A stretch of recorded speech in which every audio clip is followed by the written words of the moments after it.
Pour le format, donc c'est juste on discute et tout, Pas de soucis. genre en mode deux potes qui discutent. Donc je vais faire semblant d'être ton pote là. Ouais, c'est ça, tu fais genre on s'aime bien, on vit ensemble depuis 3 semaines.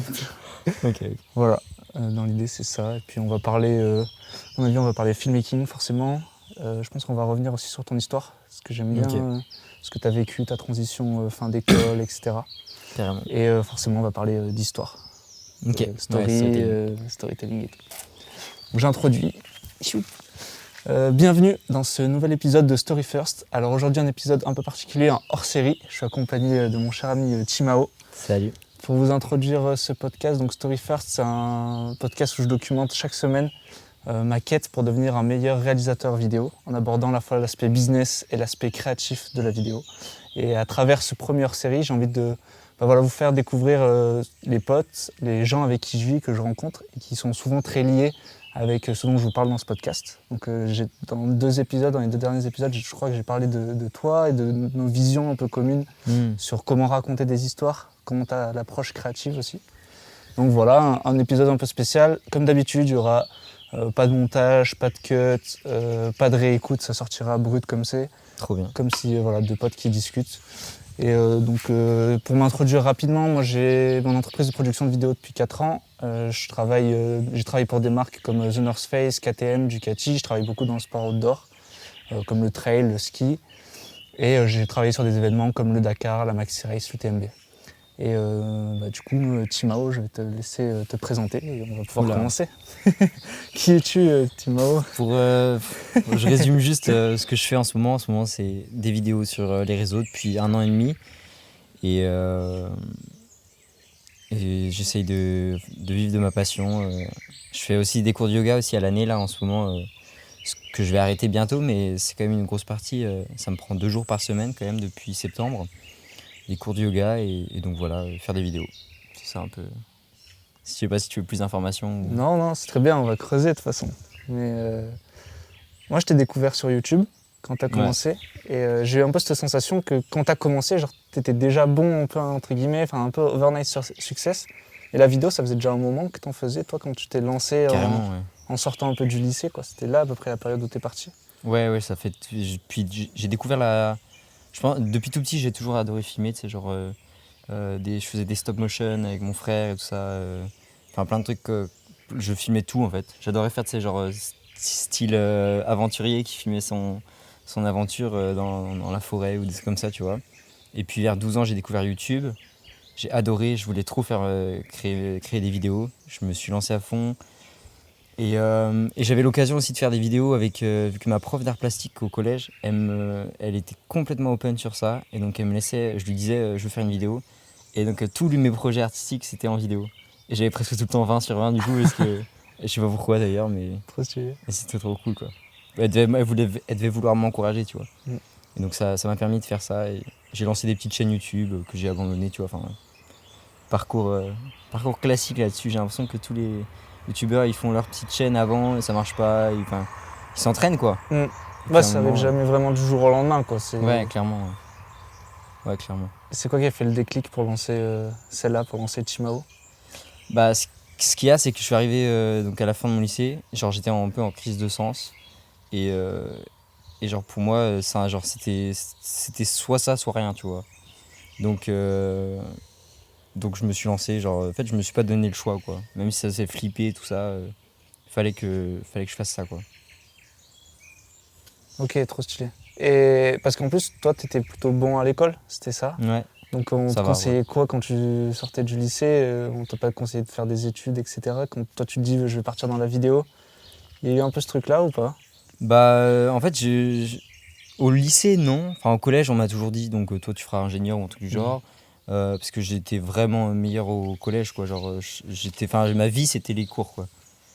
Et ma passion pour la vidéo aussi, mais genre c'était hyper important pour moi les cours. Et sauf qu'au lycée c'est un peu cassé la gueule dans le sens que je m'en foutais quoi. J'avais toujours une bonne moyenne, mais c'était plus trop mon centre d'attention, tu vois. Et donc là, quand en fait à la fin du lycée, genre je me suis même pas inscrit sur Parcoursup, tu vois. Et en fait j'expliquais que je voulais lancer mon projet. Je mettais tout sous le tapis, tu sais, en mode je vais prendre une année sabbatique, quoi. Et je disais pas trop ce que j'allais faire, quoi, mais je savais que c'était YouTube, quoi. Et ouais, dans ta tête, tu savais déjà? Ouais, clairement. T'avais déjà fait tous les plans en mode. Mec, tout était planifié, quoi. Genre vraiment. Enfin, il s'est passé plein de trucs, genre j'ai fait une formation de yoga et tout ça, mais je savais que j'allais faire en sorte que mes actions soient dans la direction de faire des vidéos sur YouTube, de devenir un peu youtubeur, enfin, vivre de ma passion en fait. Ok. Et quand au début tu dis donc je me lance sur YouTube pour essayer de vivre de ma passion, t'imaginais quoi comme comment en vivre en fait? Tu t'imaginais quoi, être influenceur, être. Bah, je m'imaginais faire des partenariats, tu sais, trucs classiques quoi. Au tout début, je me souviens, je disais, je voulais faire un truc, des formations, bah, comme là je fais là, mais au final c'était un truc qui est assez parti assez vite. Et je me disais que j'allais faire des partenariats, que j'allais gagner ma vie comme ça, quoi. Mais c'est plus trop le cas là maintenant, de toute façon. Maintenant, c'est plus l'inverse, je suis plus dans les formations et pourquoi pas des partenariats, tu vois. Ouais, mais plus orienté là-dessus. Je pense qu'on parlera un peu business à la fin, mais trop cool. Ouais, t'avais déjà quand même cette vision où tu veux en vivre, pas juste que ça reste une passion, etc. Ouais, carrément. Et du coup, quand t'avais cette période de sens au lycée, est-ce que tu continuais de faire de la vidéo et tu retrouvais du sens quand même dans la création vidéo? Bah, c'est ça qui me maintenait, tu vois, un peu, genre dans le sens que j'avais un peu cette lueur d'espoir qu'il y avait une vie potentielle qui pourrait me faire trop kiffer, quoi. Tu vois, genre je me disais, ça se trouve ça, parce que en fait, je suis hyper reconnaissant envers les youtubeurs que je suivais à ce moment-là, qui genre étaient un peu une vision lointaine de ce que je voulais atteindre et qui m'ont gardé en fait, tu vois, sur le bon chemin un peu, tu vois. Ouais, t'avais ces modèles-là qui Ouais, t'inspiraient, carrément. Et du coup, je me disais, je ferais comme eux, tu vois, et peut-être que vivre comme eux, tu vois, ça peut être cool, quoi. Et tu vois, enfin, genre, c'est un peu se projeter et vivre par procuration, tu vois, mais par contre, enfin, moi, je peux pas nier que ça m'a quand même beaucoup aidé, tu vois. Donc, après, il faut apprendre à se détacher et à kiffer l'instant, mais au début, c'est cool d'avoir un idéal quand même. Surtout quand t'es très très perdu, quoi. Ouais, ça permet de se projeter, il y a quelque chose qui est possible de faire, eux y arrivent, pourquoi pas toi? Ouais, et t'as un instinct qui te dit ça te ferait kiffer, tu vois. Genre, t'aimes bien faire de la vidéo, t'aimes bien voyager, t'aimes bien faire tout ça, tu peux tout faire ça avec une chaîne YouTube, donc trop bien, quoi. Et donc là, tu te lances. Qu'est-ce qui s'est passé pendant cette première année globalement? Comment tu l'as vécu toi? Bah, je suis parti je suis parti en voyage les 6 premiers mois, enfin, pas les 6 premiers mois, j'ai travaillé 2 mois dans l'été pour pouvoir justement partir en voyage après. Je suis parti 1 mois au Maroc, 1 semaine à Londres, un peu moins d'1 semaine, et puis après j'ai fait une retraite un peu spirituelle sous forme de formation de prof de yoga. Et donc après, donc là j'avais rien, j'avais une vidéo sur YouTube, c'est tout, quoi. Aucun abonné, enfin que dalle. Et en janvier, du coup d'il y a 2 ans, je sais plus, enfin 6 mois après avoir arrêté, quoi, je me dis il faut que je fasse à fond. Et donc je commence pas YouTube, je commence par Instagram. Je fais une vidéo par jour pendant 50 jours et ça pète, quoi. Genre, mais vu qu'en fait j'avais tout analysé, tu vois.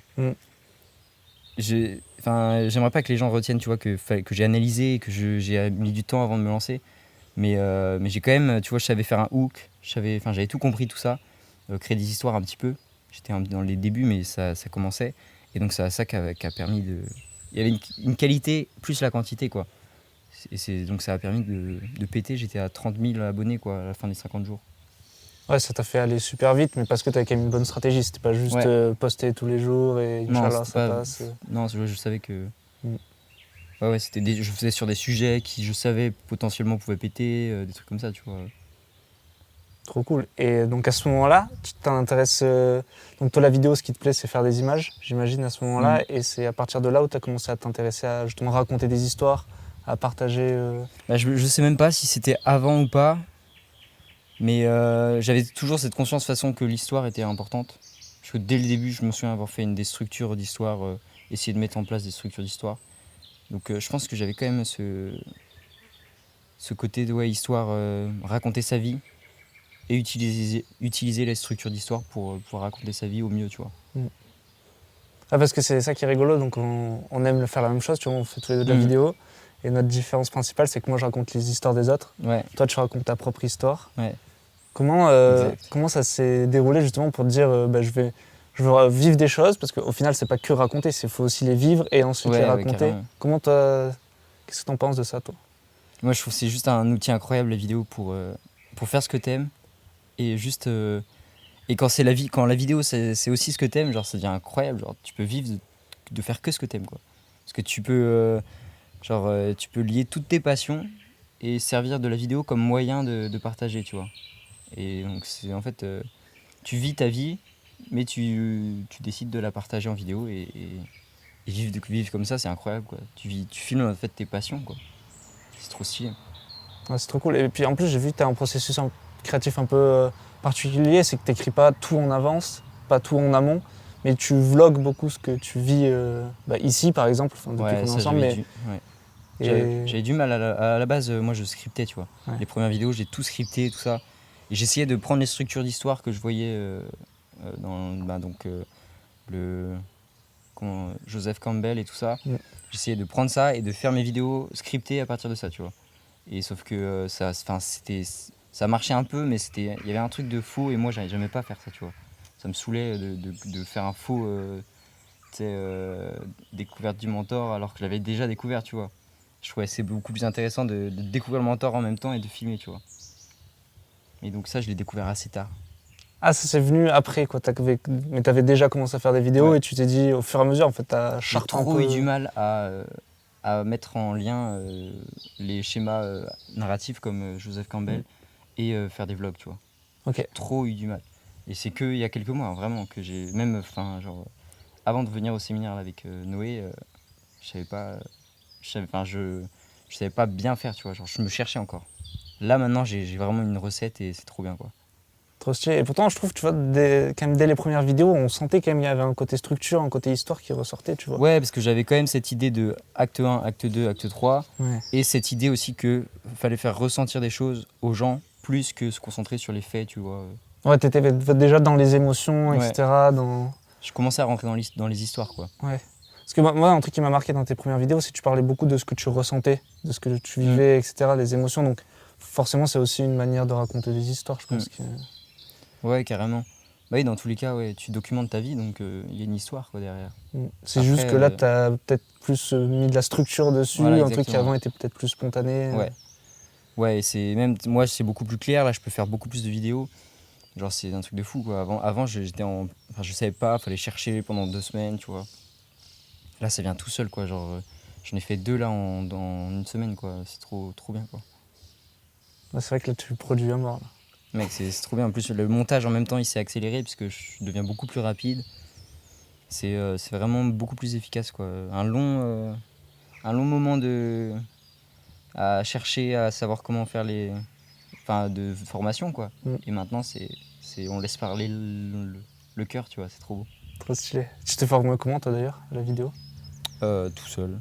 Tout sur YouTube et tout sur YouTube, clairement. Ouais. Analyse de vidéos, pas mal, pour le côté histoire, tu vois. C'est comme ça que je faisais au début.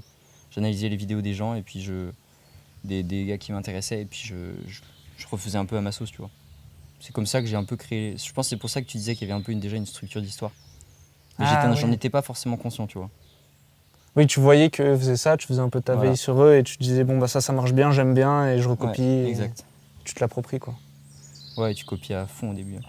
Et comment t'en es arrivé justement de passer de cette phase de copier à fond à ton style Timao? Parce qu'aujourd'hui, je trouve que t'as quand même une patte qui se dégage, t'as quand même un vrai style, notamment à travers ta colo, etc. Mais même de la manière dont tu racontes les choses, je trouve. Ouais. C'est comment de copier à... Faire, hein. Juste faire. Juste faire, mec. Hein.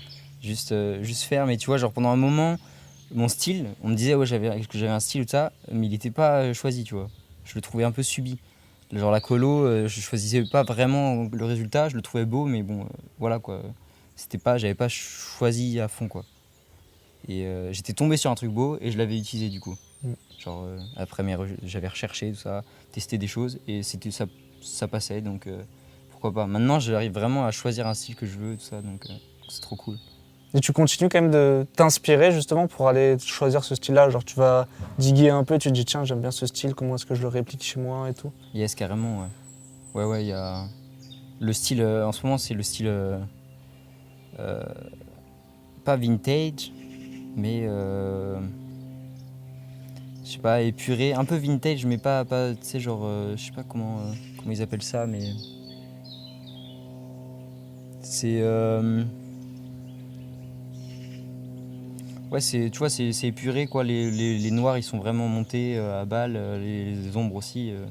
C'est clair quoi. Ouais, Il y a c'est pas trop de décontrasté. contraste. Ouais, c'est Ouais. décontrasté à balle et ça rend pas mal, je trouve. C'est joli.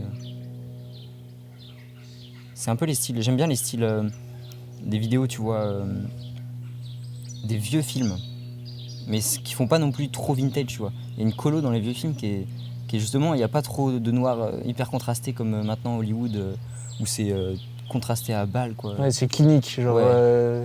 tu sais que ça tape à 0, ça tape à 100 et Ouais, carrément. ouais. C'est ça. Et là, c'est plus le cas là.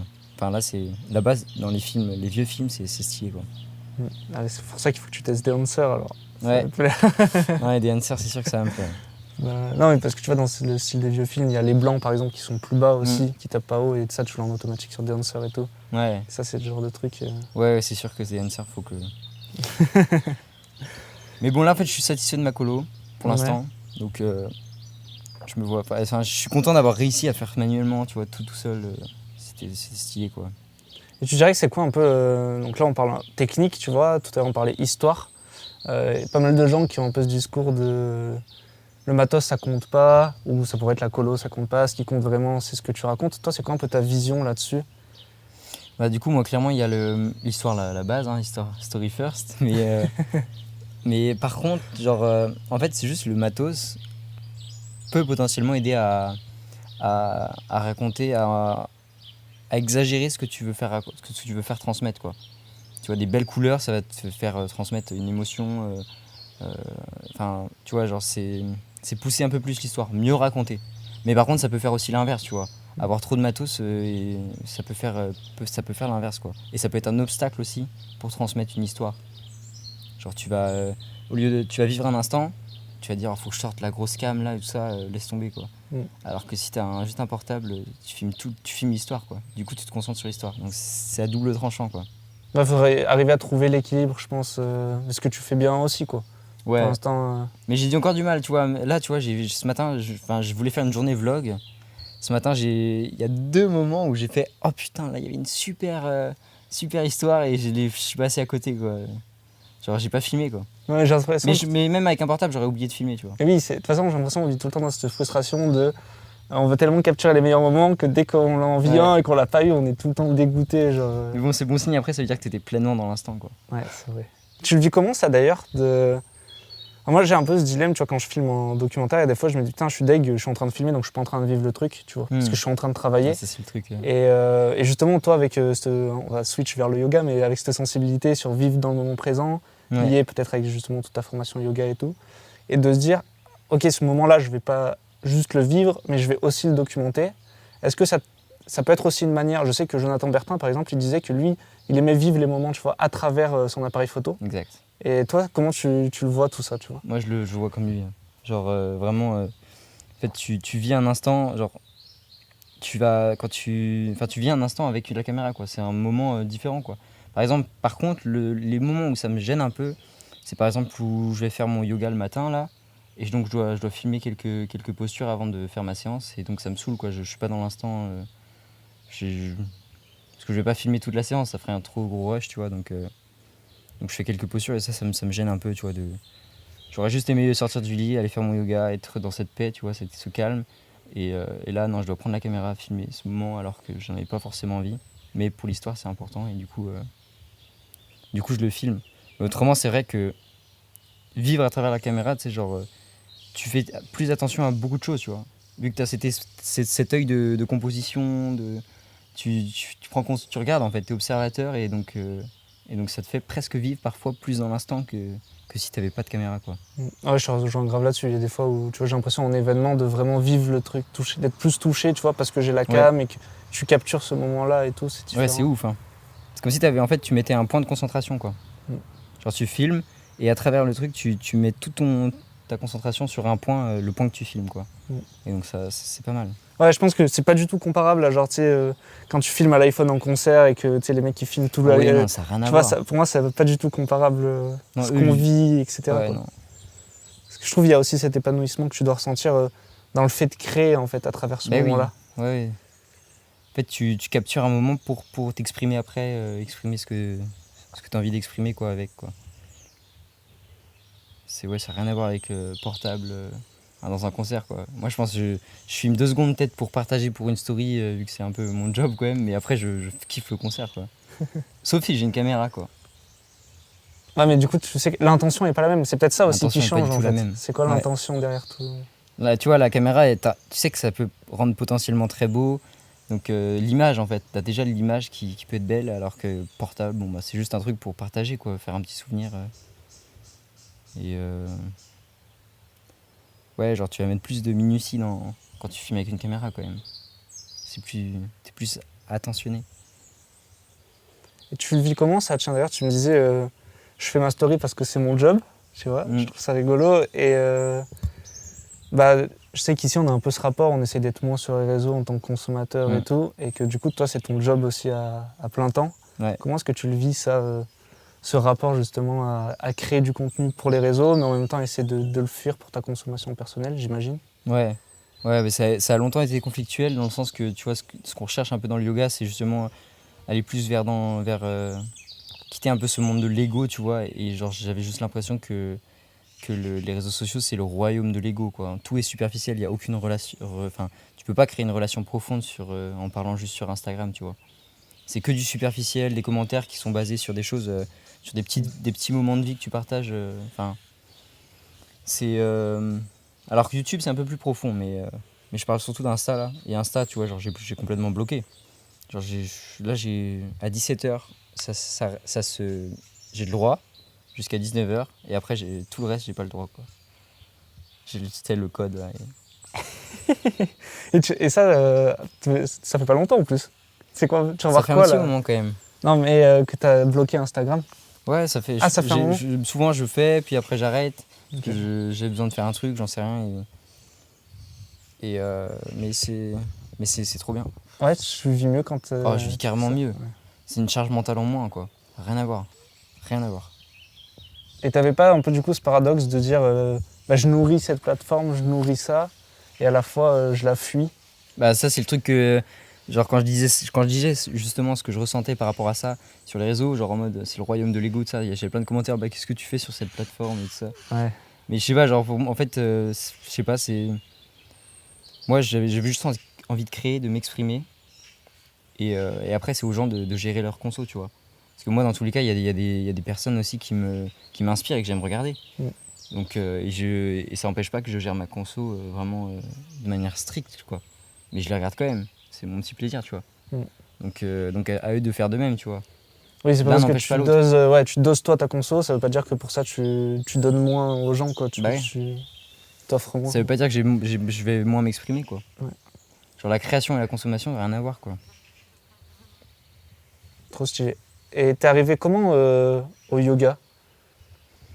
Bah, mon père est prof de yoga, du coup, donc j'en fais depuis que j'ai 10 ans, mais plus le côté physique, genre je faisais pour améliorer mes performances sportives. Et puis, je comprends pas d'ailleurs, mon questionnement en ce moment, c'est comment j'ai fait pour passer à côté de la philosophie du yoga jusqu'à mes 18 ans, quoi. Parce que mon père est quand même prof, tu vois, donc, et on n'en parlait pas tant que ça, enfin, peut-être que lui, il essayait de l'incarner aussi. Et enfin, je sais pas, et à 18 ans, par contre, j'ai fait ma formation. Je veux me former sur justement cette philosophie un peu du yoga. Et c'était incroyable, quoi. En fait, parce que j'étais en quête de sens, je me suis dit peut-être qu'il y a une solution là-bas. C'est un enchaînement en fait de trucs qui. Je me disais aussi peut-être que si un jour j'ai envie de vivre de la vidéo, le yoga pourra m'aider justement à faire une formation, puisqu'il n'y a personne qui fait du yoga tu vois, j'avais déjà cette conscience, tu vois. T'as déjà la vue business de Ouais. y a personne sur cet angle-là, Ouais. peut-être que. Trop bien. Et je me disais, donner des cours aussi, enfin, peut-être que ça peut me faire gagner un peu d'argent au début. Donc en fait, il y a plein de trucs et en même temps, j'avais besoin de sens. Je me disais, bah vas-y, fais ça. Et je regrette absolument pas, quoi. Genre, c'est ça qui m'a poussé après à créer du contenu, quoi. Parce que j'ai commencé à dépasser un peu cet ego qui empêche souvent de créer du contenu au début, quoi. Genre, tu as peur d'être jugé, etc.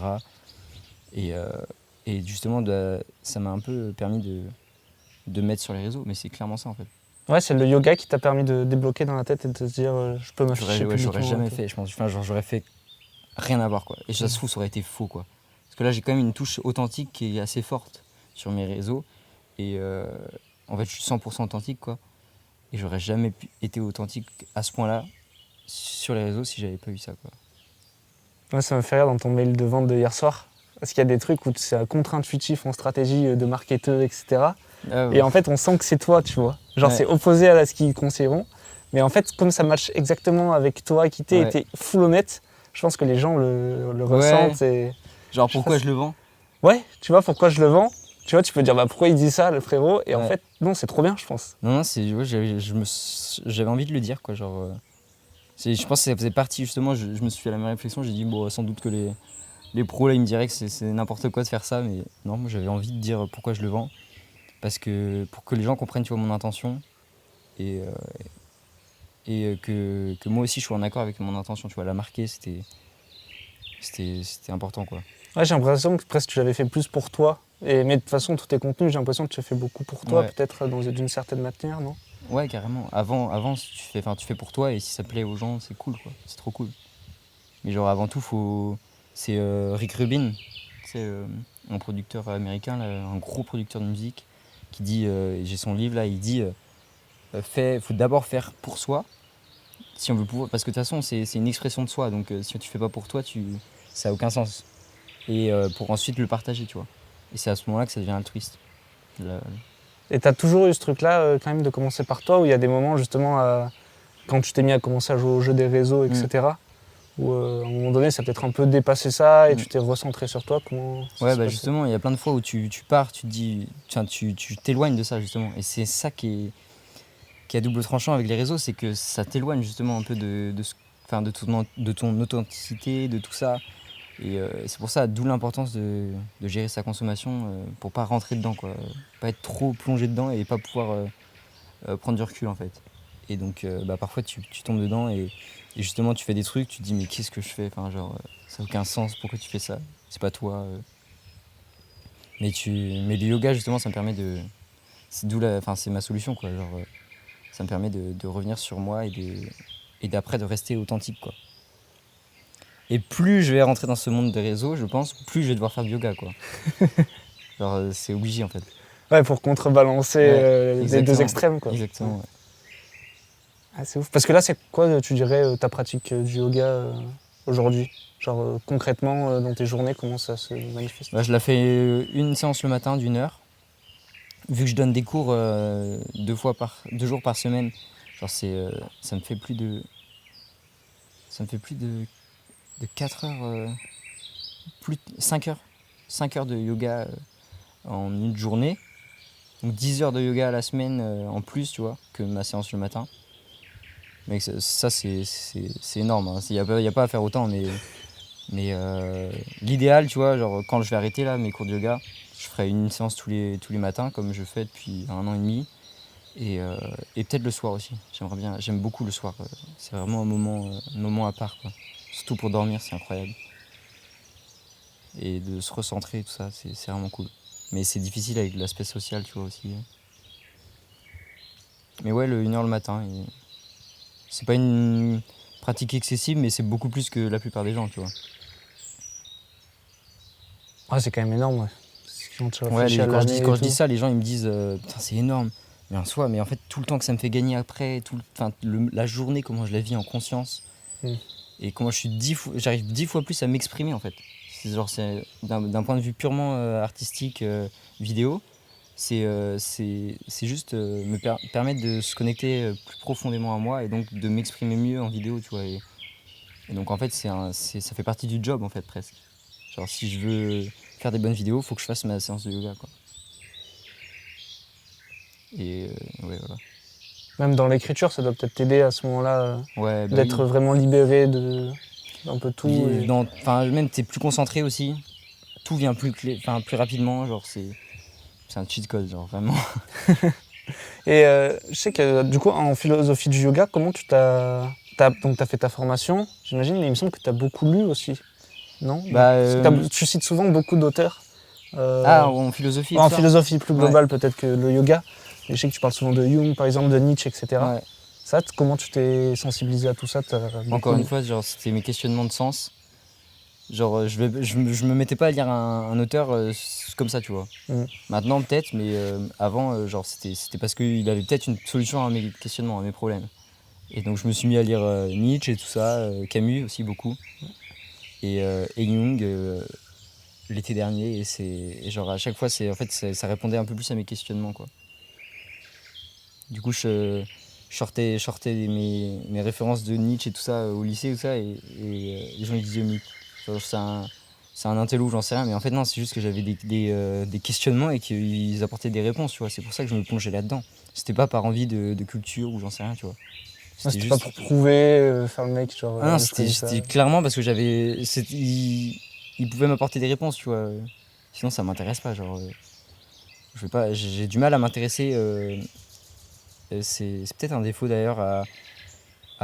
J'ai du mal à être curieux s'il n'y a pas un intérêt, tu vois, pour moi derrière. Genre un intérêt plus profond, quoi, que juste avoir de la culture ou. Ouais. Et donc ça, c'était déjà au lycée, au moment où tu étais justement perdu de sens, que tu n'avais pas encore lancé ta chaîne Chimao et tout. Tu recherchais déjà dans ces trucs-là? Bah ouais, parce que je lisais, je regardais plein de développement personnel depuis que j'ai 12 ans, tu sais. Et le problème, c'est que le développement personnel, en fait, c'est assez superficiel. En fait, c'est pour les gens qui vont déjà bien, presque. Genre premier degré. Genre, c'est les gens qui sont déjà bien, alors que quand t'es vraiment mal, ce que t'as besoin, c'est pas des petits conseils pas tout pourris, mais je sais pas comment dire. Genre des petits hacks, des petits tips. Hacks, voilà, non, ce que t'as besoin, c'est vraiment d'entendre des auteurs qui réfléchissent sur tes vrais problèmes et qui réfléchissent de manière poussée, quoi. T'as pas envie de superficialité, t'as envie de trucs profonds et qui développent des raisonnements sur des dizaines de pages, des trucs où tu relis 2-3 000 fois avant de bien comprendre, et qui t'amènent surtout à réfléchir, genre pour trouver tes propres réponses. Alors que les livres de développement personnel, généralement, bah justement, tu t'es pas amené à rentrer profondément en toi, ça te donne des petites réflexions, mais du coup, c'est ça qui a fait que pendant tout le collège jusqu'au lycée, même si je lisais plein de développement personnel et tout ça, j'étais pas forcément hyper bien dans ma peau et tout ça, quoi. Ah oui, tu veux dire, oui, tu voyais que ça avait pas spécialement d'impact. Ouais. Genre, je faisais mon sport, je faisais tout ça, mais non, ce qu'il fallait, en fait, c'était presque plus spirituel, quoi. À ce moment-là, genre, c'était pas des. Parce que je me souviens, faisais des plannings, tu vois, genre, je me levais tôt, 1 heure avant les cours et tout ça, pour faire ma routine, le Miracle Morning et tout ça, là. Truc cliché du développement personnel. Et au final, ouais, c'est plus dans la spiritualité, dans plus de profondeur que tu as trouvé en fait ce que tu cherchais à travers le développement personnel. Dans tout ça. Ouais. C'est ouf ça. Mais alors, peut-être qu'à ce moment-là, quand même, le livre de dev perso, ça t'a mis peut-être un peu sur ce chemin-là. Bah ouais, clairement. Aussi. Ouais, clairement. Ça donne des pistes, quoi. Il faut commencer quelque part, de toute façon. C'est sûr que tu vas avoir du mal parfois à commencer des trucs de philo et tout ça si t'as pas lu des trucs qui veulent. Parce que ça, généralement, les livres de développement personnel, ça vulgarise aussi en fait un peu des concepts plus profonds aussi. Carrément. Et du coup, est-ce que tu disais à ce moment-là que tes potes ils s'en foutaient un peu au lycée quand tu parlais de ces auteurs et tout? T'avais des gens avec qui tu pouvais discuter de ces trucs-là? Ou t'étais un peu non, pas trop, assez isolé sur ces sujets? Pas trop. J'étais assez isolé, ouais. Tu l'as vécu comment ça? Bah, je me disais, je vais au lycée, je m'amuse, je rigole avec mes potes.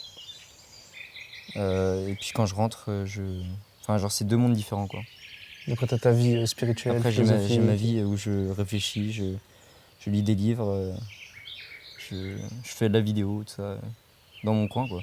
Genre, quand je disais au début que j'allais arrêter mes études pour me lancer dans la vidéo et tout ça, genre, mes potes, ils comprenaient pas, genre, parce que pour eux, j'avais l'image de ce gars qui était justement un peu perdu et tout ça, alors que, mais je sais pas comment dire, j'avais pas l'image je leur envoyais pas du tout l'image que j'étais hyper carré sur ce que j'allais faire, quoi, après le bac, en fait. Eux, ils avaient cette image que j'arrêtais, je partais en année sabbatique parce que je savais pas trop quoi faire.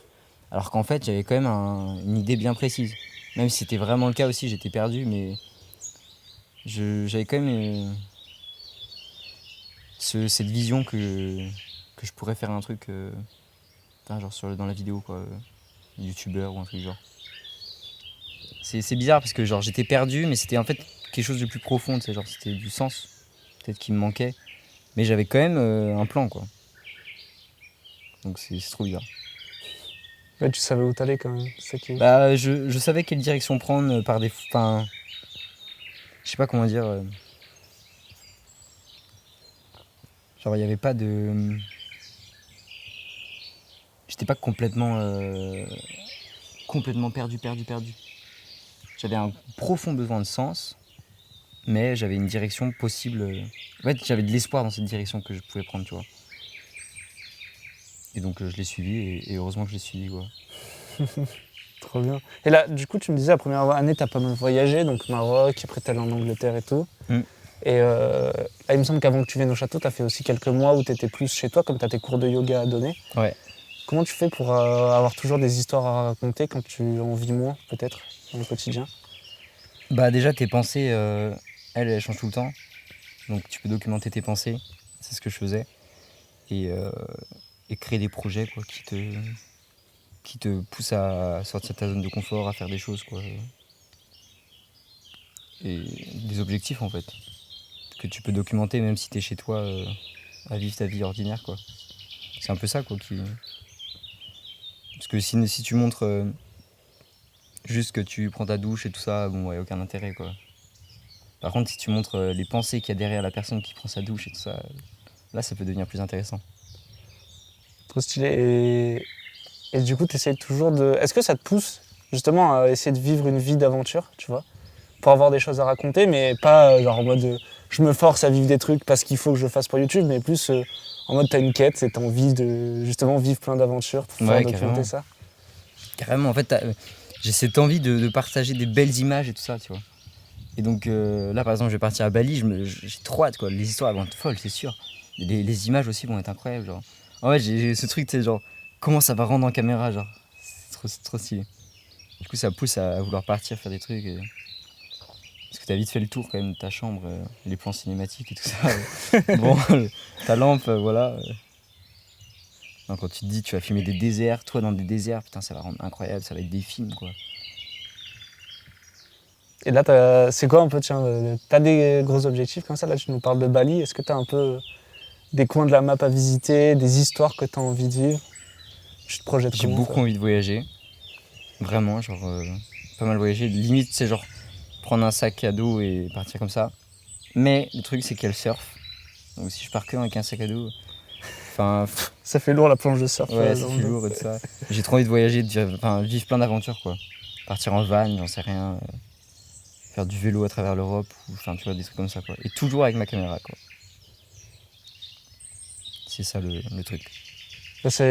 Du coup, c'est ça qui est trop bien avec ce que tu as créé sur YouTube, quoi. C'est que tu peux vivre ces aventures et permettre d'en vivre peut-être aussi, et que ce ne soit pas juste partir 2 semaines en vacances, mais que ce soit ton quotidien pendant des années. Exactement. C'est incroyable. Et ouais, au début, tu sais, genre, là, de toute façon, même ma chaîne YouTube, je le vois, c'est pas un truc qui touche beaucoup de monde. C'est pas un truc non plus hyper niché, donc c'est entre les deux, et donc ça plaît pas à tout le monde. Mais par contre, du coup, là, ça me permet de faire ce que je veux, quoi. Je fais ce que je veux. Genre, si je veux faire une vidéo sur le surf, je fais une vidéo sur le surf. Les gens, ils me regardent. En fait, ils regardent pour je sais pas, pour la façon dont je raconte l'histoire, pour moi qui vis cette histoire, tu vois, et vis cette expérience. Peu importe l'expérience au final. Et donc, c'est trop cool.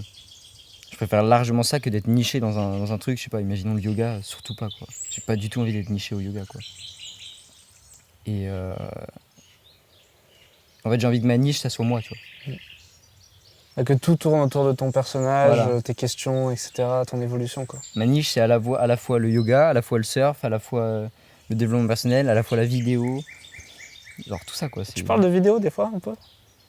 Je sais même pas si je parle de vidéo. Si, je parle d'art, de m'exprimer.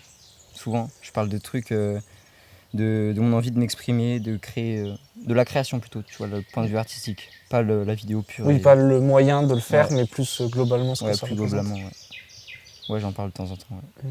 Bah, en même temps, je pense que c'est quand même vachement lié avec toutes les questions que tu as. Tout ce que tu évolues spirituellement, c'est aussi à un moment donné pour créer. Bah oui, exactement. Ouais. Moi, j'ai un peu cette sensation-là, je sais pas, j'ai l'impression que créer, c'est un besoin humain Tu vois, où genre on a tous envie de créer, etc. T'en penses quoi de ce truc-là, toi Moi, je ne connais pas une seule personne qui n'a pas envie de créer, hein.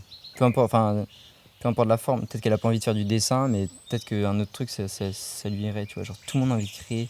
Parce qu'en fait, c'est juste s'exprimer, quoi. Et tout le monde a envie de s'exprimer, d'extérioriser, tu vois, ce qu'il y a de plus profond en lui. Parce que quand tu fais de l'art, genre, tu te connectes à quelque chose que tu peux pas expliquer avec des mots, quoi.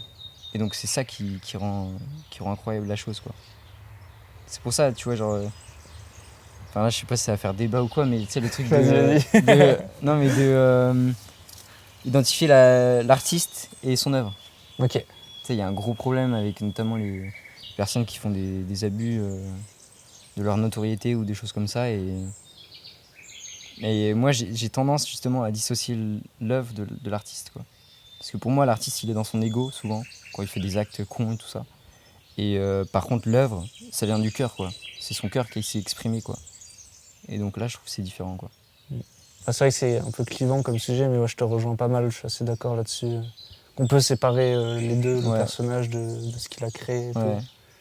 tout. Bon, c'est pas facile comme sujet, mais... C'est pas facile parce que la personne peut aussi avoir créé avec son ego, quoi. Donc tu sais jamais vraiment si sa création elle vient de son cœur ou si c'est par ego pur qu'il a. Mais généralement une œuvre artistique pour qu'elle marche bien et tout ça, ça vient du cœur, quoi. Je pense que ça vient du cœur, du coup. Est-ce que ça peut venir justement de la peur ou faire pour les autres ou quoi? Ou tu penses que si ça marche, ça vient forcément d'un truc plus grand? Je pense que ça vient d'un truc plus grand. Genre peut-être que tu vois les paroles vont venir de l'ego, mais par contre la musique, c'est son cœur qui s'exprime, tu vois. Je sais pas, je prends des artistes musicaux, mais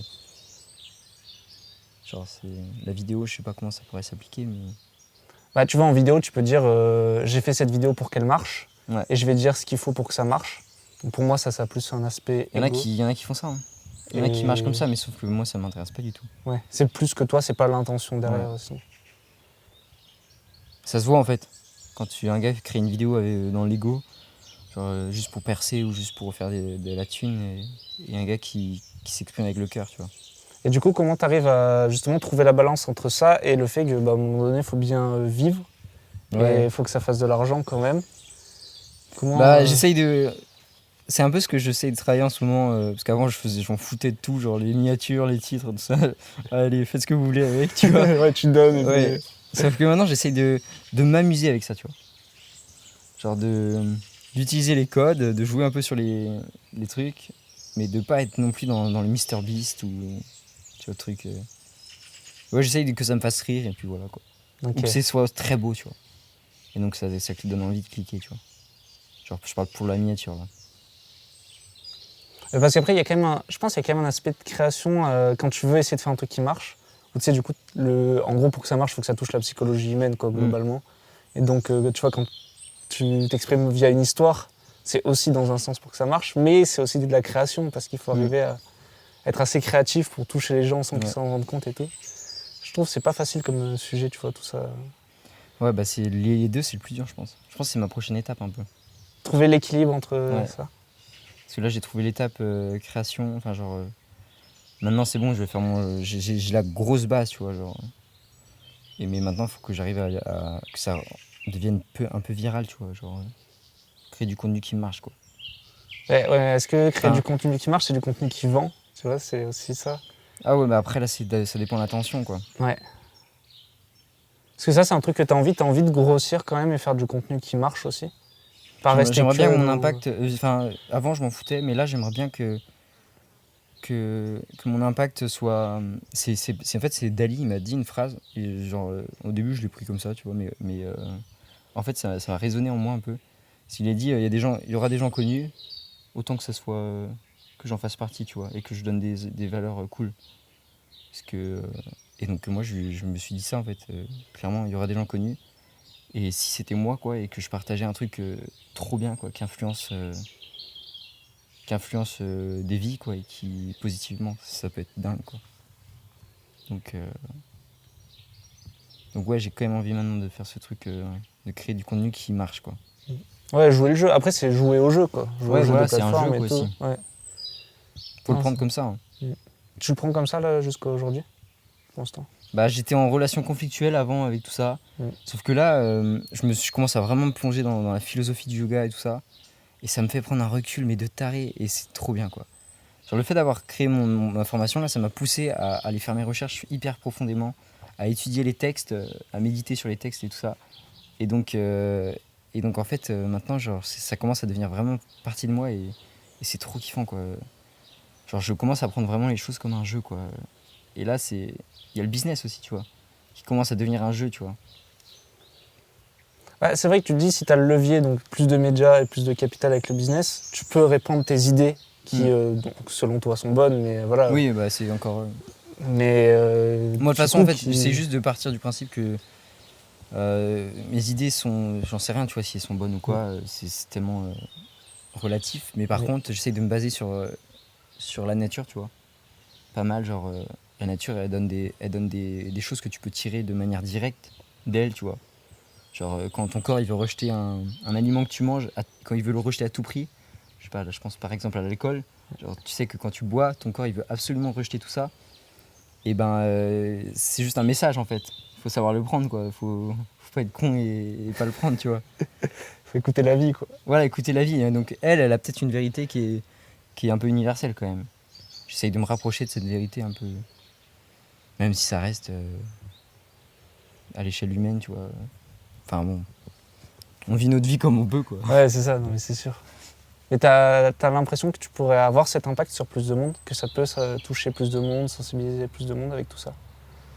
Bah, ce qu'il y a, c'est que j'ai quand même cette limite de me dire que ce sujet, il n'intéresse pas tout. Enfin, genre, là, quand je parle de yoga et tout ça, ça n'intéresse pas. Il y a des gens, ils vont juste tellement d'a priori, tellement de trucs, ils vont même pas chercher à s'intéresser, tu vois.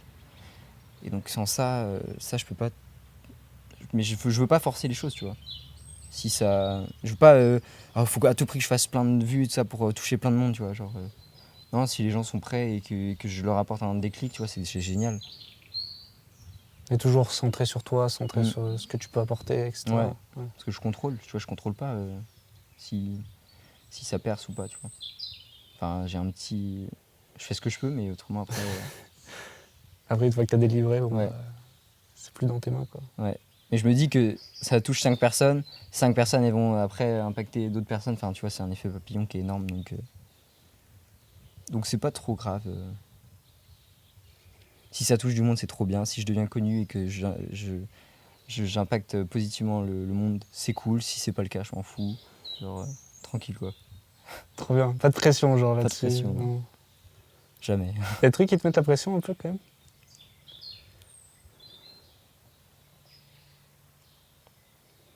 Bah là, il y a rien qui me vient, mais sûrement.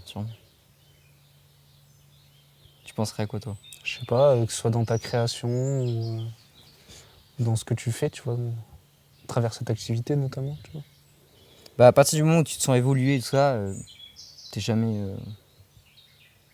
Genre, si je me voyais stagner, et il faut être actif, quoi, pour évoluer, mais du coup, si je me voyais stagner et tout ça, je pense que je serais un peu moins. Je serais un peu plus inquiet et tout ça. Mais en fait, c'est ça. Vu que je suis dans le yoga, dans la philosophie, tout ça, du détachement, tout ça, c'est. Tu peux pas être impacté par des trucs. Même la peur, tu commences à vraiment l'observer, quoi. Donc. T'as plus trop de peur, quoi. Là, quand t'es arrivé à l'autre villa, donc là, Au séminaire. Au séminaire, ouais. Et toi, c'est à ce moment-là où tu t'es mis à. Enfin, on a rediscuté pour que tu lances ta formation. T'avais peur à ce moment-là? Ah ouais. En fait, j'avais la flemme, parce qu'il me restait quelques détails à faire. Et en fait, Enfin, c'était pas une flemme, c'était je pense une peur inconsciente, en fait. Genre, j'avais procrastination, tu vois. Comme. Genre, procrastination parce que je redoutais quelque chose. Et notamment que les gens le prennent mal ou que j'en sais rien. Enfin. Et genre. Ouais, c'était la relation à l'argent qui était pas terrible à ce moment-là, mais heureusement que je suis venu d'ailleurs parce que ça m'a remis sur le droit chemin par rapport à ça. Parce que les gens que j'ai rencontrés là, vous incarnez la philosophie du yoga par rapport à l'argent, quoi. Genre faire les choses par amour, être détaché, quoi, de ça, ne pas vouloir ramasser à fond, mais juste que ce soit un moyen, quoi. Et donc ça m'a remis sur ce chemin un peu. Et donc les peurs au final elles partent après quoi. Mais en fait dès que je m'aligne plus avec moi-même, j'ai plein de peurs, tu vois. C'est juste quand je suis dans le yoga, dans ce détachement et tout ça, cette prise de recul énorme, quand je suis conscient en fait, bah j'ai plus toutes ces peurs. Mais autrement, tu vois, c'est normal quoi. Tous les êtres humains, on a ces peurs. Mais par contre, c'est possible de s'en détacher quoi. C'est vraiment possible. Et donc là, pour le coup, j'imagine que ta pratique du yoga elle a joué, mais c'est aussi les relations que tu as rencontrées qui t'ont beaucoup influencé sur se détacher de ces peurs-là, justement. Tu vois, parce que ces visions, c'était rigolo. On a tous parlé dans nos contenus de ce rapport à la peur et l'amour qu'on oppose vachement, je pense. Parce que ouais, je pense que la peur, ça s'oppose vraiment avec l'amour au final, tu vois. Et Ouais, là, pour le coup, donc, ça peut être à travers le yoga, mais aussi à travers les gens que tu as rencontrés, tu dirais que ça t'a influencé là-dessus. Bah pour la relation à l'argent, oui là, clairement. Et mais autrement, je sais pas, j'ai pas de. Non, je vois pas trop spécifiquement pour la peur et. Mais à partir du. Ouais, non, j'ai pas trop là. De... Non.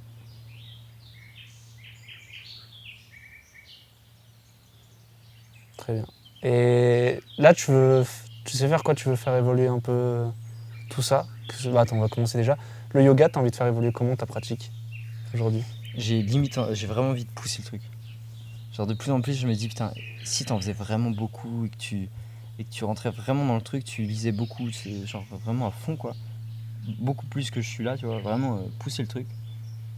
Qu'est-ce que ça donnerait quoi? Genre, je me dis putain, je deviendrais un surhomme quoi. Non mais vraiment, genre je me dis incroyable. Et du coup, je pense que je vais, tu vois là, je vais partir à Bali, je pense que je vais en faire vraiment de manière encore plus intense. Vraiment chercher à appliquer au quotidien la philosophie aussi et voir jusqu'où ça mène quoi. Je pense que ça peut me permettre de réaliser intérieurement plein de choses, d'être heureux, vivre une vie incroyable et de aussi professionnellement d'atteindre un truc. Parce qu'en fait, tu trouves la discipline, donc tu agis, en même temps tu es authentique. Enfin, genre ça crée un cocktail explosif quoi. Donc j'ai envie de le pousser le truc. Et peut-être plus donner des cours de yoga du coup, en présentiel, et faire pousser un peu la formation yoga. Ah, pour impacter plus de monde, Ouais, j'imagine, etc. ouais, carrément. Ouais, je me verrais bien, tu vois, la retourner par contre. Parce qu'en fait, on est toujours addict, et quand on fait de la vidéo, ça, on est toujours addict à que ça soit parfait, ça. Et vu que là, j'ai amélioré ma colo, j'ai envie juste que ça soit plus clean encore.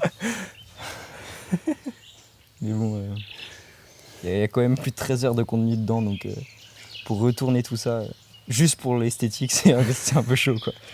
Mais si tu pratiques plus, tu auras peut-être une V2 aussi à Oui, faire, où tu pourras partager des nouvelles choses, peut-être des nouvelles séances, une nouvelle approche peut-être, je sais pas. ouais, je peux. Là, c'est qu'une. Ouais, clairement, il y a plein de trucs à Est-ce que aborder. tu t'en sens où dans ton chemin par rapport au yoga? Tu as l'impression d'avoir presque fini le jeu, ou pour toi il y a encore Non. tellement à Oh. explorer? Non, je sais que j'ai bien avancé, enfin, sur la connaissance en tout cas du truc, mais je suis qu'au début, quoi. Je suis peut-être à 20%. Genre, j'en sais rien, mec, il y a tellement de choses en plus. Et je compte refaire une formation, parce que là, j'ai fait une formation de professeur de yoga 200 heures.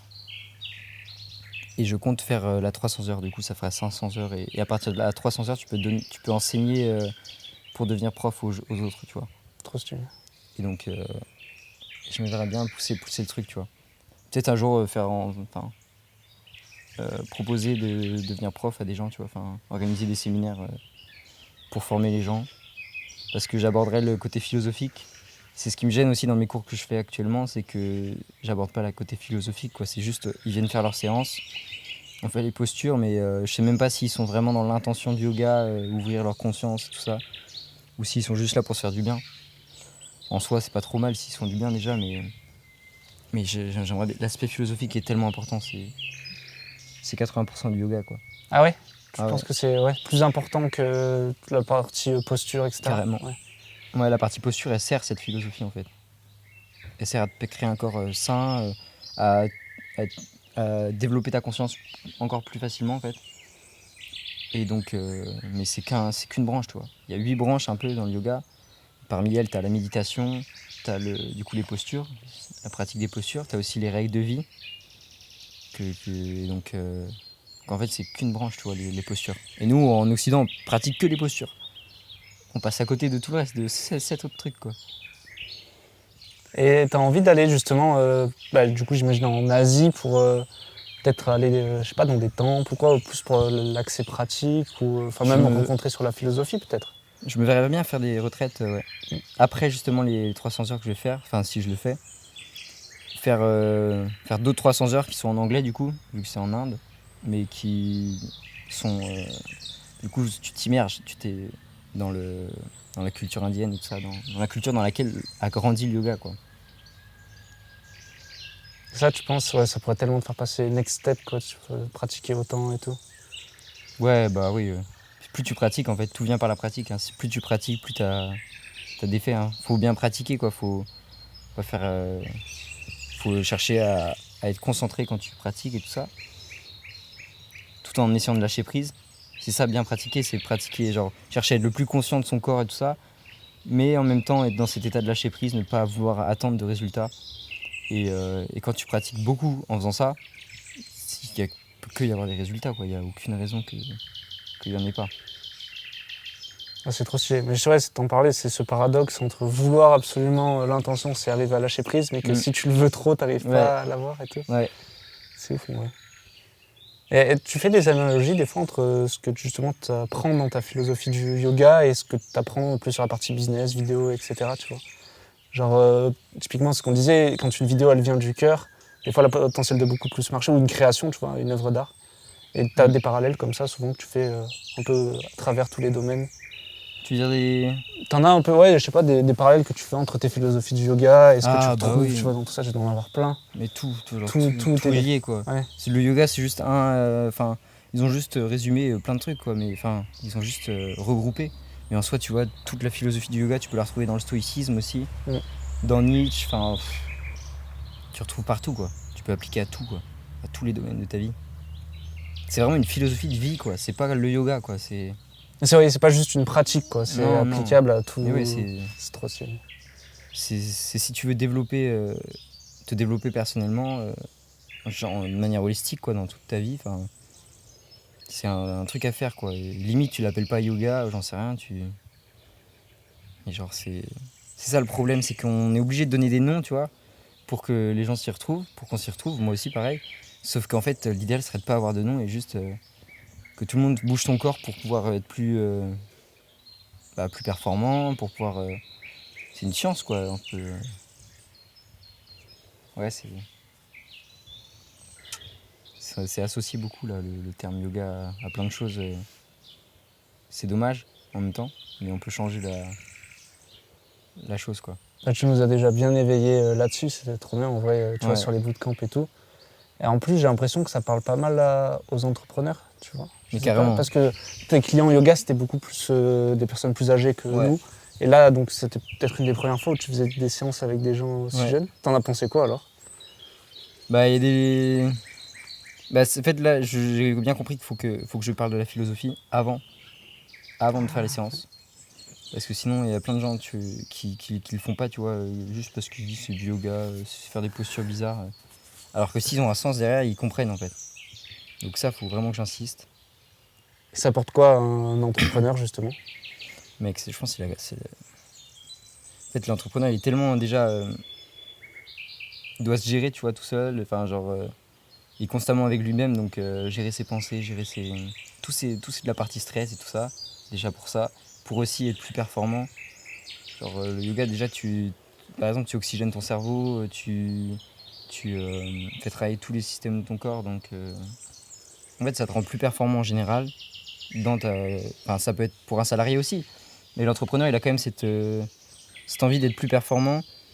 Et ce qu'il y a, c'est que le yoga, faut pas le faire, tu vois, pour ça. C'est ça qui est horrible. Oui. Mais c'est un effet secondaire qui est génial, quoi, pour un entrepreneur.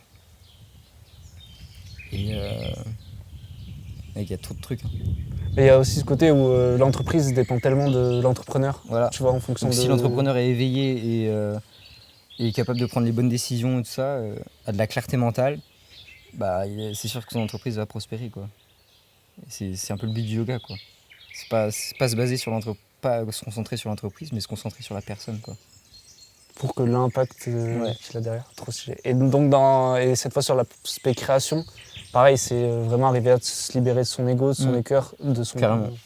de ses peurs quand on crée. C'est ça que tu recherches aussi à travers le yoga. Tu vois, c'est plus facile pour moi de m'exprimer sur ça parce que le côté entrepreneur, je l'ai pas encore assez vécu pour savoir ce que ça va me faire, la différence, tu vois. Bon, déjà, le relâchement par rapport à tout ce qui est argent, c'est déjà un énorme point. Mais sur la création, ouais, c'est s'exprimer mieux, quoi.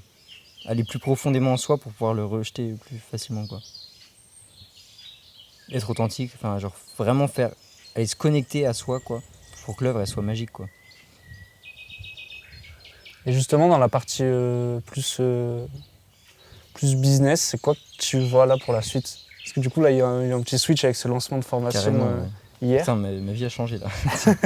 On mettra le lien dans la description. Ouais. Il y a une offre. Si, ça sortira avant demain soir. Il y a une offre jusqu'à dimanche soir. Ouais. Si vous voulez prendre la formation de Timao, je recommande, je l'ai prise. Ouais, c'est trop cool. Du coup, tu vois quoi en fait, toi, pour la suite de ça? J'imagine que tu n'as peut-être pas encore trop de vision vu que ça vient de se lancer, tu vois. Mais... Je me verrais bien faire garder celle-ci, du coup, pouvoir l'améliorer peut-être un peu, faire des trucs. Vraiment, en fait, je vois que ça peut changer des vies, donc je me vois trop la garder et l'améliorer, etc. La garder, quoi. Et puis aller vers aussi un truc storytelling. Prendre une formation sur le storytelling, vu que c'est un peu un problème que j'ai résolu, c'est bon. Je peux le partager, quoi. Même le côté un peu cinématique aussi, arriver à ce niveau cinématique, c'est un truc que je peux partager aussi, un problème que j'ai résolu. Après des heures et des heures et des heures de recherche, d'essais-erreurs, mec, c'était horrible, ça, l'étalonnage. Bref. Et même le côté cinématique, tellement d'heures de passer à faire du montage et tout ça. Bref, c'est un truc que j'ai résolu et que je me vois bien partager. Tellement ça me fait kiffer, quoi. La méthode Timao. Ouais, la méthode Timao, j'en sais rien, mais... Pour raconter des histoires. Ouais. Ouais, tu vois. En fait, faire des business, faire des produits qui enrichiront mon business, quoi, mais autour de mes propres problèmes que j'ai résolus, tu vois, et qui pourront aider le monde. Je vois comme ça. Je vois aussi, j'aimerais bien faire des partenariats aussi. C'est un truc que je me vois bien faire avec des marques ou des trucs comme ça. Et sur YouTube, plus que sur Insta. En fait, je dis ça parce que j'ai vu des gens que je suivais sur les réseaux, enfin sur YouTube, qui vivaient comme ça, donc et ça m'a pas gêné. Genre c'est win-win parce que ça leur permettait après de faire des projets. Donc si ça peut financer des projets, pourquoi pas. Et puis voilà, après je verrai où l'avenir m'amène. Je peux très bien me mettre à faire des vidéos comme toi, ça me gênerait pas, tu vois. Là, c'est quand même différent, tu vois, cette approche de filmer sa vie. Parce que là, tu filmes les... Oh, moi, je le vis bien. T'as l'impression ta vie, c'est un film. Genre, il y a un pote, il m'a envoyé un message. Tu sais, genre, vu que je suis dans la villa, là, je fais des vidéos et tout ça. Et il m'a dit, oh, j'adore cet arc. Tu sais, genre en mode arc. Ouais, l'arc du château et tout. L'arc du château, ensuite avant l'arc de Bali. Bali, genre. C'est trop drôle, quoi. Trop stylé. Et je me dis, vraiment, je me suis fait cette réflexion. Je commence à avoir un beau panel de vidéos de moi. Ça fait un an et demi, 2 ans presque. Et du coup, je commence à voir moi plus jeune, tu vois. Et je me dis, mais punaise, quand j'aurai 60 ans et que je verrai toutes mes vidéos, là, toute mon histoire, j'ai pleuré comme un bébé, mec. Déjà, là, j'étais limite la larme à l'œil, tu sais, de me dire, putain, j'ai fait tant de progrès, j'ai tellement évolué en tant qu'humain. Ça va être incroyable quand j'aurai. Ah, c'est trop stylé, en vrai.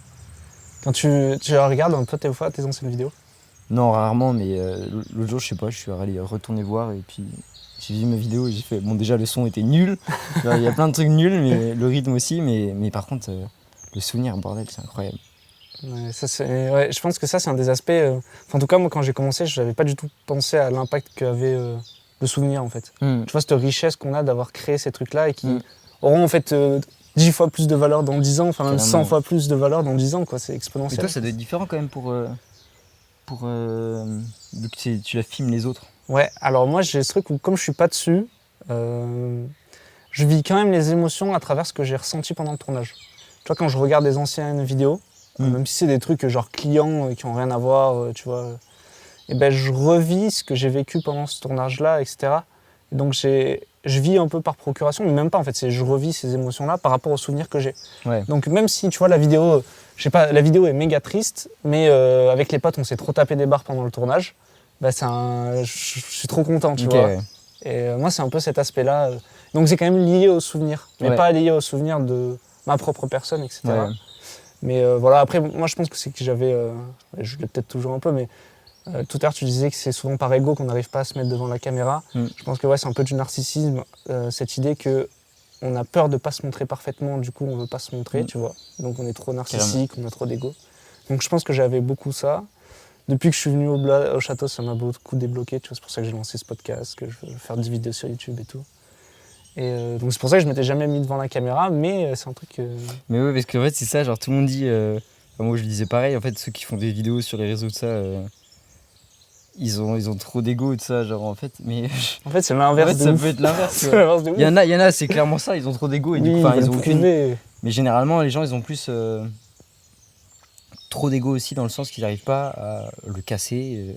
Ouais, et à se Ouais, montrer putain, vulnérable. Quand tu mets des et vidéos de toi qui a la gueule dans le chou là à 6h du mat, je te jure, allez, vas-y, je publie quand même. Genre t'as juste pas envie de le montrer. Imagine, t'as la fille de tes rêves ou j'en sais rien, tu vois, qui. Ouais, c'est ça qui est dur. Hein. Enfin, moi, c'était ça qui était dur. Et du coup, tu as réussi vraiment à casser ça. Toi, c'est le yoga en fait qui t'a aidé pas mal là-dessus. Le yoga. Et d'en faire peut-être.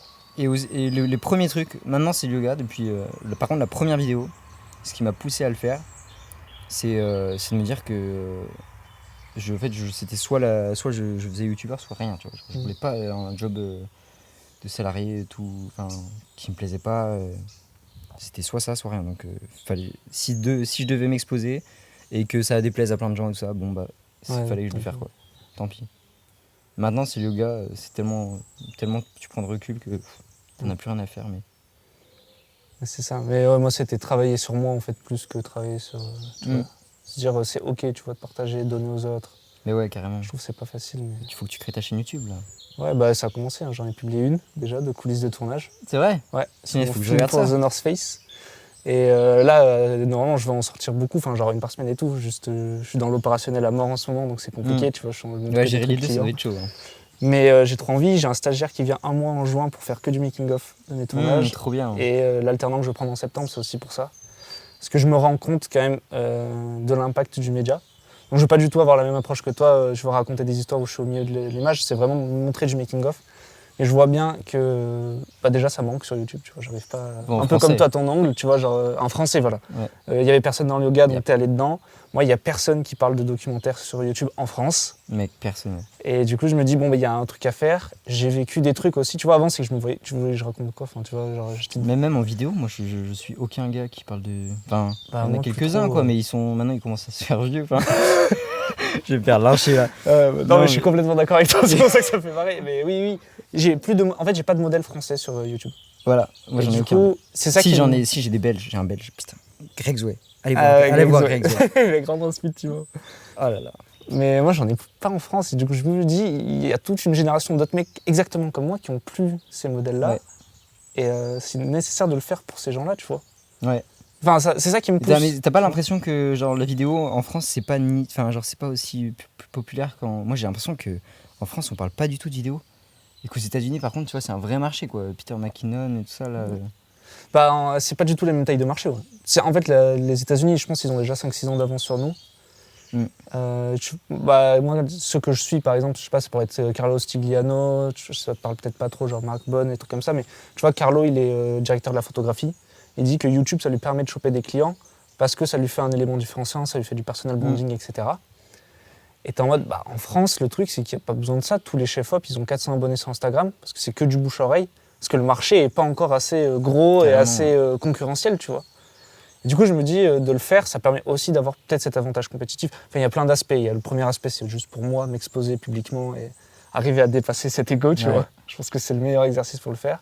Il y a un aspect pour les autres qui est de, il n'y a pas de modèle en France, donc j'ai envie de peut-être d'incarner ce rôle-là, tu vois. Sans prétention, tu vois, juste si je peux aider un mec qui, quand j'étais perdu il y a 1 an, puisse se retrouver dans ce que je raconte. Carrément. Et dans l'aspect commercial, en effet, oui, aussi, il y a quand même un truc où la direction de la chaîne, je veux pas que ça s'adresse à du mainstream, tu vois. Un peu comme toi au début, je veux pas que ce soit énorme et que je fasse comment utiliser une caméra, ça j'en ai rien à foutre. Par contre, je sais qu'en touchant genre même 1000 personnes surqualifiées, tu vois, Déjà, je veux parler à des gens qui tu vas font me la toucher, vidéo. mec, donc Non, mais tu sauras que je serai là. C'est genre des producteurs, des boîtes de prod ou quoi. Ouais, Bah en fait, juste être sharp avec ces gens-là et ça peut me rapporter du job facilement. carrément. Tu vois. Et là, je vis à l'année avec entre 15 et 30 clients.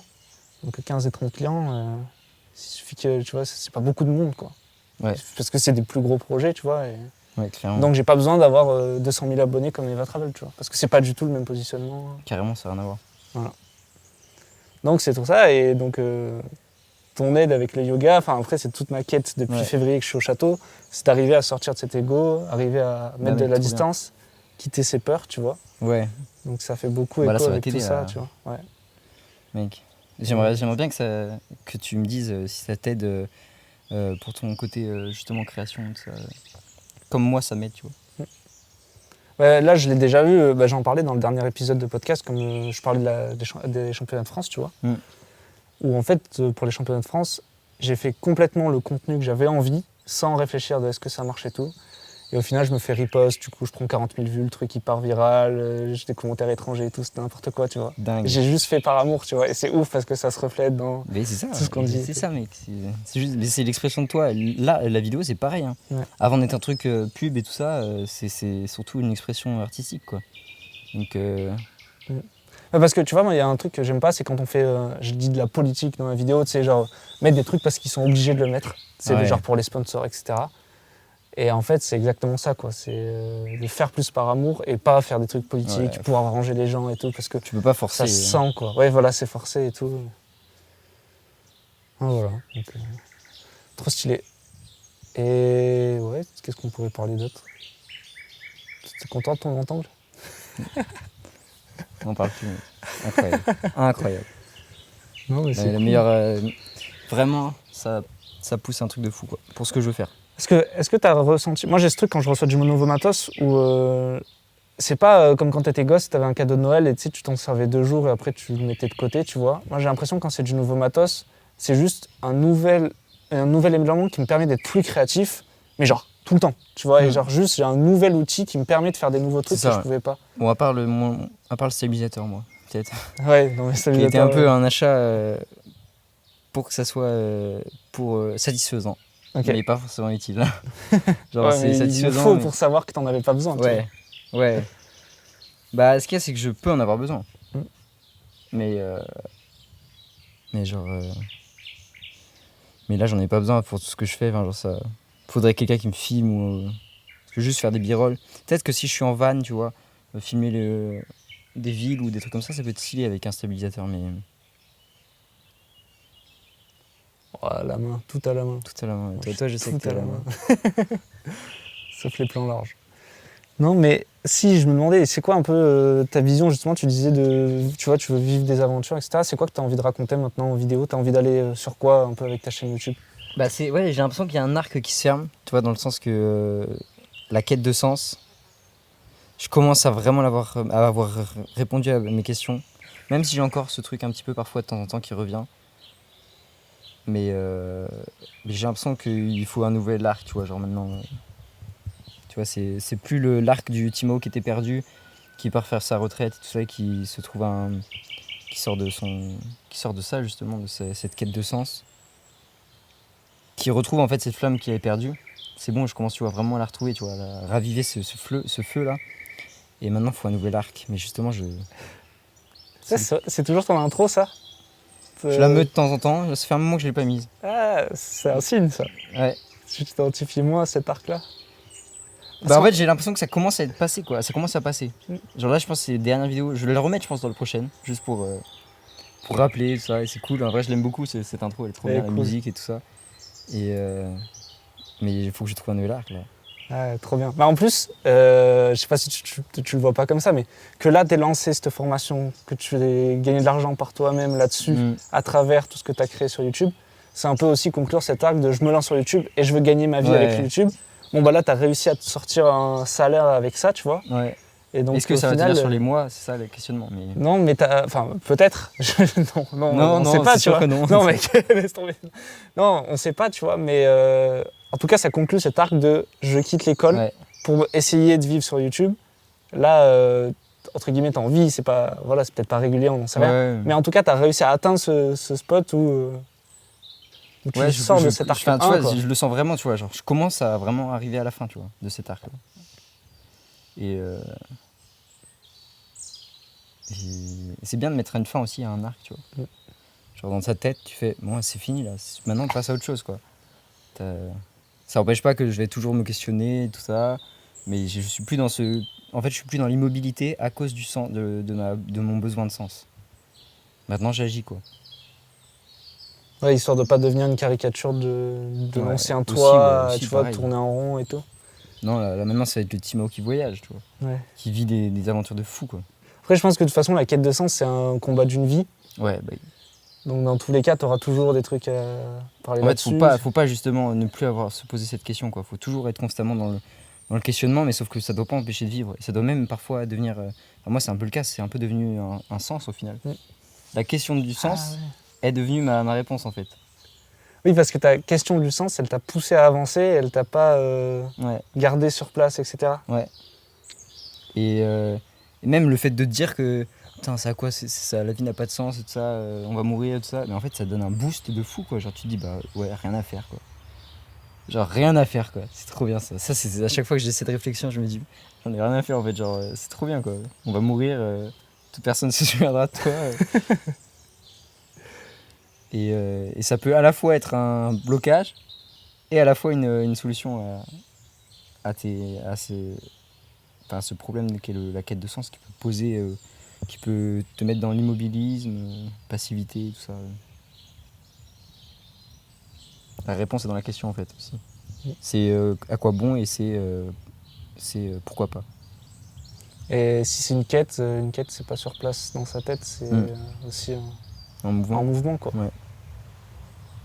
Parce que c'est du mouvement que naît la pensée, Yes, c'est ce qu'on carrément. nous a dit. Carrément, ouais. Et si, je voulais te questionner un petit peu sur l'entourage, parce que quitter l'école à 18 ans... Ouais. T'es sûr que ça filme, là, hein? Ouais, j'ai le bouton rouge qui est encore allumé, là. Trop bien. Je vais checker quand même. Attends, faut que je divertisse les auditeurs. Il reste une barre de batterie. Bon, on fait vite fait celle-là. Putain, il n'y a pas de prise dans cette maison. Sur l'entourage, je voulais te questionner parce que moi, c'est un truc que j'ai vécu. J'ai arrêté les études. Moi, j'ai fait quand même 2 ans d'études après le bac. Mais tous mes potes, là, ils sont encore en études, tu vois. Donc, ça fait 3 ans que je suis seul tout, tu vois. Comment toi, tu l'as vécu tu vois, cette année après les études? T'as pas mal voyagé, donc j'imagine que ça permet de pas trop penser à ces questions-là. J'ai pas mal passé de temps, surtout à la maison. T'étais à la maison, ouais. J'ai eu une grosse frustration de ne pas pouvoir bouger parce que j'avais pas... À un moment, j'avais pas la voiture et puis après, j'avais plus l'argent. Enfin, tout un truc de... Ouais, je suis bloqué, en fait, je suis prisonnier. J'avais l'impression d'être libre parce que c'est moi qui gérais mon emploi du temps et tout ça. Mais en fait, non, j'étais prisonnier parce que j'avais pas l'argent, je pouvais pas me bouger géographiquement. Donc solitude à Bâle, mais j'arrivais à passer... Je l'ai pas vécu comme une souffrance absolue, quoi. En fait, le fait d'être tellement dans tes projets et tout ça, ça te permet de passer outre, quoi. Genre littéralement, je pense que c'est ça qui m'a fait... En fait, t'es tellement plongé dans ton truc, la création, c'est un truc de fou. Pourquoi les artistes, ils sont souvent solitaires? Parce qu'en fait, ils s'en foutent quand ils font leur création, ils sont dans leur création, quoi. Et tu vois, tu parles d'authenticité, mais il y a un peu ce truc où l'isolement, ça permet l'unicité aussi. Donc d'être vraiment avec toi-même, tu vois, genre en mode l'expression de base, mais tu ressembles aux 5 personnes qui t'entourent. Du coup, si t'es seul tout, t'es vraiment genre juste avec toi-même et donc t'incarnes vraiment toi, quoi. Peut-être qu'il y a ça aussi. Ouais, clairement. Clairement, parce que... Mais en même temps, je pense que les deux sont cool, quoi. De temps en temps, faut rencontrer du monde. Moi, là, j'ai clairement pas rencontré assez de monde pendant 1 an et demi. Mais c'était un sacrifice un peu pour pouvoir faire mes trucs. Et je suis pas allé d'en faire des études pour ça. Enfin, genre, c'était un choix aussi. En fait, c'était aussi un choix, tu vois. Je veux pas me plaindre alors que c'est moi qui l'ai choisi, tu vois. Donc ouais, je l'ai pas trop mal vécu, mais j'étais seul, quoi. Et là, ça fait quoi Depuis 3 semaines, on vit C'est ensemble. incroyable, j'adore. Je surkiffe, genre vraiment. J'ai trop envie de vivre des choses avec des gens et. Parce qu'en fait, quand j'étais chez moi là, tout le monde était un peu. Vu que j'avais genre un peu. Pas méchant, mais Aigri. Un peu. aigri, genre dans tout le monde autour de moi, tu vois, genre. Je voyais les gens sur les réseaux aussi, hein, tu vois. Genre. Je voyais les gens d'un œil qui n'était pas positif. Parce que j'avais tellement été seul avec moi-même là que je n'avais pas été en contact de gens autres que mes amis ou ma famille, tu vois, que je voyais pas souvent, mais que du coup j'avais cette vision un peu des autres qui n'était pas positive. Et je mettais mes propres peurs sur les autres, tu vois. Alors que là, c'est trop bien, quoi. T'as l'impression que tout le monde est là pour se pousser vers le haut. C'est trop kiffant, quoi. Et on se tape des barres, chacun fait son projet, quoi, mais il n'y a pas d'animosité ou des trucs comme ça, tu vois. C'est trop bien, c'est trop kiffant. Moi, tu vois, dans cet axe-là, le truc que je trouve trop cool, c'est la plupart des gens qu'on connaît dans la vraie vie, enfin, c'est dur de voir les autres évoluer. Tu vois, t'as l'impression que tu perds un peu, tu les perds, ou tu vois, ça arrive dans un matelas d'insécurité. Je sais pas, souvent c'est ce qu'on dit des parents, tu vois, ils veulent pas nous voir insécures. Et ici, c'est ouf, c'est le seul endroit où on est trop content que les gens ils step up, ils évoluent, ils deviennent meilleurs, tu vois. Mec, carrément. C'est un truc de fou, cette énergie-là. Moi, hier, quand on a couru, là, qu'on a fait un peu la course, là, à la fin, j'avais pas du tout cette compétition malsaine que j'avais quand je courais, par exemple, avec des potes, quand j'étais petit, quoi, ou des trucs comme ça, tu vois, où j'étais stressé parce que je voulais gagner absolument. Là, je m'en foutais, quoi, genre, c'était trop kiffant de juste... Il y en avait un qui accélérait, l'autre il accélérait, tu vois, genre, c'était trop kiffant, on se poussait, on se tirait vers le haut et on s'en foutait de prouver, en fait. Enfin, moi, j'ai vécu comme ça, quoi. Je m'en foutais de prouver, quoi, genre, si j'étais bon, quoi... J'avais rien à prouver, en fait, donc... C'est trop bien de se sentir comme ça avec des gens, quoi. Ça va me faire bizarre là d'aller à Bali. J'ai cette peur un peu de. Est-ce que je vais retrouver des gens qui sont aussi cool, quoi. C'est ouf parce que, je pense qu'on va conclure là-dessus, mais moi j'ai un peu ce sentiment-là où du coup là je vais quitter pareil le château dans quelques jours. Et j'étais en mode j'ai trop envie de rester parce que ça se passe trop bien. Mais en même temps c'est pas la quête, c'est pas mon intention. Et donc maintenant c'est presque qu'on a peur de quitter ce truc-là alors que c'est ça qui nous a fait, tu vois, évoluer. Et Surtout que moi j'ai resté que 3 semaines, toi ça te fait une belle... Ah ouais, ça fait plus. Mais je trouve ça cool en fait, c'est plus un élément de notre arc narratif de vie, tu vois. C'est sûr que moi c'est sûr que je vais revenir ou faire un truc. De toute façon on a dit, hein, peut-être un truc en van. Hein. Ouais. En van, boîte de prod roulante là. Ouais, grave. Ça peut être incroyable. On vous tiendra au courant. Ouais. Ça se fait. La hype qu'il va y avoir, tu sais. Grave. Merci Timao. Bah de rien, hein. Merci à toi, c'était trop bien trop ces cool. petits échanges, discussions. Ouais, t'es content? Ouais. Ce premier. En plus il fait beau, il fait chaud, les oiseaux chantent. C'est trop stylé.